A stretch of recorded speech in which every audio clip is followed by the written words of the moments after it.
As cantigas galegas non só nos falan da historia dun pobo, senón tamén de amor, de loita, de traballo e de esperanza. Son o testemunho sonoro de xeracións que se abrazan a un mesmo selo cultural. Somos herdeiras e herdeiros dunha terra que, a través das súas melodías, tece os recortos de onte coas emocións de hoxe. A nosa investigación, como unha brúxula nos territorios da memoria, busca desvelar a música que habita nas nosas veas e que continúa resoando como un eco inquebrantable no corazón de cada galega e de cada galego. Este ano, ao dedicar as letras galegas ás cantareiras, estamos a honrar aquelas e aqueles que, a través da súa voz e da súa música, transmitiron esas emocións e historias. É unha boa oportunidade para lembrar que a música popular é un patrimonio vivo, que nos enriquece e nos une como pobo. Pero, como chegou a nós? Acaso a nosa xeración continúa ese legado? E as nosas nais e pais, que fixeron con el? Viaxamos ata a época das nosas bisaboas para achegarnos á historia de Consuelo, a miña. Aos seus 95 anos, segue a ser un fío vivo da tradición. Aprendeu entre risos e compañía, nas quedadas e pallotes, cando a música era sinónimo de festa e de vida compartida. Dende entón, nunca deixou de facelo, en calquera ocasión que lle permitise cantar ou bater a pandeireta. Porén, aquela cultura tan vivida por ela non atopou oco nos seus fillos, pouco interesados en herdala. Moitos anos máis tarde, eu volvo recuperar a tradición a man da agrupación cultural da Pontevella. A miña avoa, Carmen, unha muller de 80 anos, camiñou na vida ao compás da música. Ese amor por ela foi herdado da súa nai, María, quen lle cantaba doces nanas en galego, sementando nela unha raíz de identidade, de emoción. Na escola, Carmen descubriu outro mundo musical. A súa profesora viu nela un talento especial e pronto se converteu nunha das mellores da clase. A música seguía as festas, os encontros coas amigas, e especialmente ao entroido, onde a leicia se mesturaba coa enxiña das comparsas. Foi nun deles onde coñeceu o meu avó, xeneral da Ulla por vocación e espírito. Ao longo dos anos, transmitiron ese espírito aos seus fillos, e agora somos eu e miña curma Elena, quen seguimos o seu camiño, guiadas polas voces que nos procederon.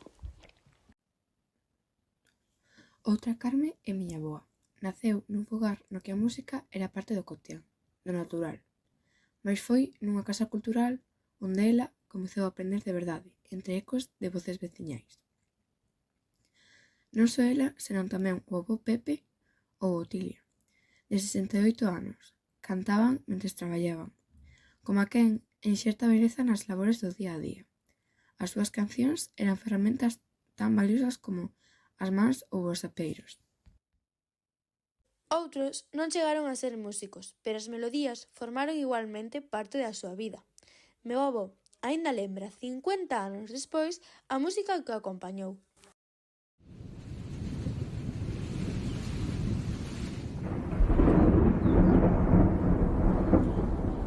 Na época dos nosos pais, a música tradicional foise perdendo, quedando escondida baixo moreas de modernidade.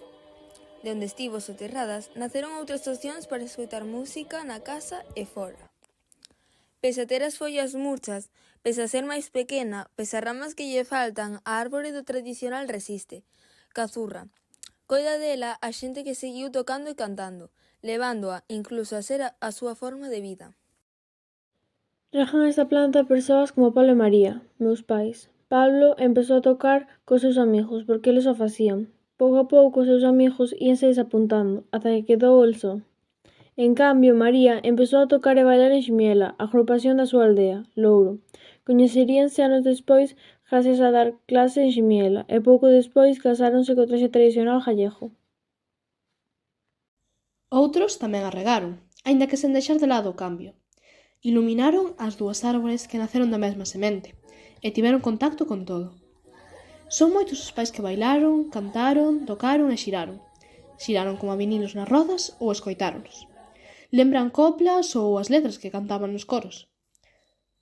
As discotecas naceron como novos lugares de reunión, de mocear, de diversión entre os máis novos, habitualmente baixo o amparo da lúa. Pero até iso quedou tamén escondido na nosa xeración. Pode que sexamos os que dispoñemos de máis opcións, tantas como as estrelas que seguiron brillando. Nós vivimos a música de forma diferente. Tivemos un pequeno contacto coa tradición ou levábanos a familia xeracións e nos continuamos. Pero o boom da música tradicional para moitos de nós foi cando as tanxugueiras participaron no Benidorm Fest e case van a Eurovisión. Na Ramallosa creouse un grupo de 4 rapazas imitando as tanxugueiras. Chamámolo tanxugueiriñas. Entre elas as nosas compañeiras Sara e Lía B.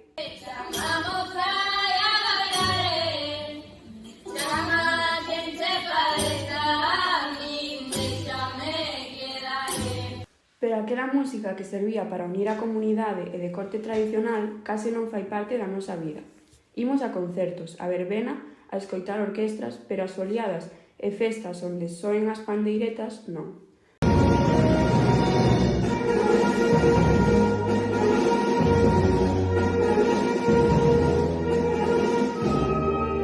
Sabemos a existencia do Neotral.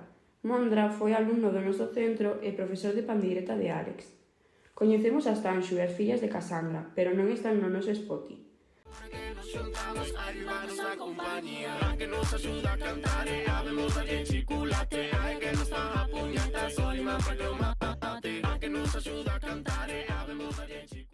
Alguén debería facer algo para que a música galega chegue polas canles que nós usamos a mocidade. E, tal vez, algún día teñamos a pandeireta na man.